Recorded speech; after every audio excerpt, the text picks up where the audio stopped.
பிடித்தே ஆக வேண்டும் என்ற முயற்சியில் இரண்டாவது மகனின் நிலத்தையும் தோண்டினார்கள்.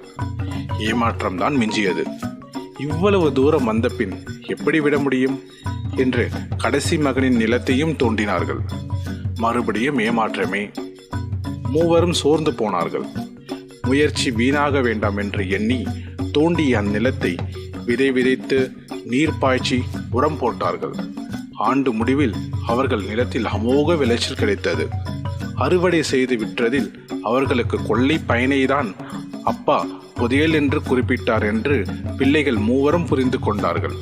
லாபம் இப்படி உழைப்பால் தான் வரும்.